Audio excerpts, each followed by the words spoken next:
নির্বাচনী আচরণবিধি মানানোর ক্ষেত্রে প্রায় শতভাগ সক্ষম হয়েছে ইসি, এমন দাবি করেছেন নির্বাচন কমিশনার আনোয়ারুল ইসলাম সরকার। দুপুরে নিজ কার্যালয়ে ব্রিফিংয়ে তিনি জানান, ৮ থেকে ২৬ জানুয়ারি পর্যন্ত ১৪৪টি আচরণবিধি ভঙ্গের ঘটনায় ৯৪টি মামলা হয়েছে, করা হয়েছে জরিমানা। এদিকে আউট অফ কান্ট্রি ভোটিং প্রকল্পের টিম লিডার সালিম আহমদ খান জানিয়েছেন, পাবনা ১ ও ২ আসনে মঙ্গলবার রাত থেকে ভোট দিতে পারবেন প্রবাসী ভোটাররা। বিভিন্ন দেশ থেকে পোস্টাল ব্যালট আসতে দেরি হওয়ায় ঝুঁকি থাকলেও নির্ধারিত সময়ের পর কোনো ব্যালট গণনায় অন্তর্ভুক্ত হবে না। ভোগান্তি ভুলে চলে আসুন রিগালে, ওয়ারেন্টি সহ স্টাইলিশ কালেকশন নিয়ে রেডি রিগাল ফার্নিচার। দুপুরে নিজ কার্যালয়ে সাংবাদিকদের সাথে নির্বাচন কমিশনার আনোয়ারুল ইসলাম সরকার বলেন, ভোটের পরিবেশ অত্যন্ত চমৎকার। রাজনৈতিক দলগুলোর পর্যবেক্ষণ অনুযায়ী ইসি ব্যবস্থা নিচ্ছে বলেও দাবি তার। নির্বাচন নিয়ে আশঙ্কার কোনো কারণ দেখছেন না তিনি। আমাদের রিটার্নিং অফিসার এবং মাঠে যারা নির্বাচনী কাজে রয়েছেন তারা কিন্তু উদ্বুদ্ধকরণ কার্যক্রম করেছেন।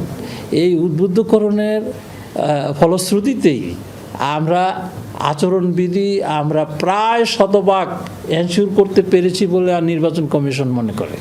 কমিশনার আনোয়ারুল বলেন, ভোটারদের গণতান্ত্রিক অধিকার চর্চায় শতভাগ নিরাপত্তার নিশ্চয়তা দিচ্ছে ইসি। নির্বাচনের ফলাফল ঘোষণা শেষ রাত থেকে তার পরের দিন পর্যন্ত গড়াতে পারে বলে জানান তিনি। ভ্রাম্যমাণ আদালত ১২৮টি নির্বাচনী এলাকায় তারা কার্যক্রম পরিচালনা করে আচরণবিধি ভঙ্গ হয়েছে ১৪৪টা।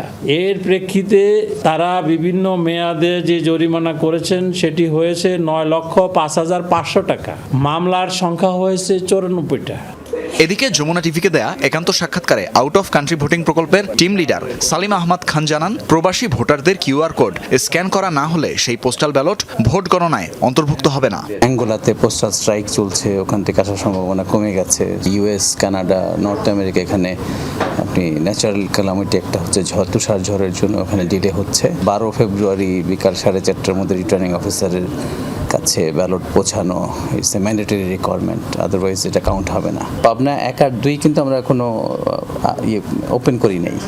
সো আজকে ওপেন হয়ে যাবে, মানে ওপেন মানে প্রতীকের সাথে যে প্রার্থীর সম্পর্ক উনি আজকে ব্যালটটা দেখতে পারবেন।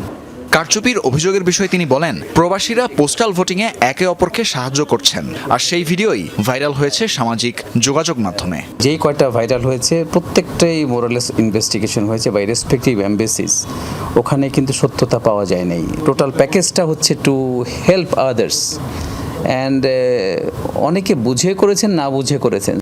সারা বিশ্বে প্রবাসী ভোটিংয়ে যে পরিমাণ ব্যালট নষ্ট হয় সে তুলনায় কম ব্যালট নষ্ট হবে বলেও আশাবাদী সালিম আহমদ। আমাদের ভোটাররাও মিডল ইস্টে, মালয়েশিয়া, সিঙ্গাপুরেও। তানফির মৌসুম, যমুনা নিউজ, ঢাকা।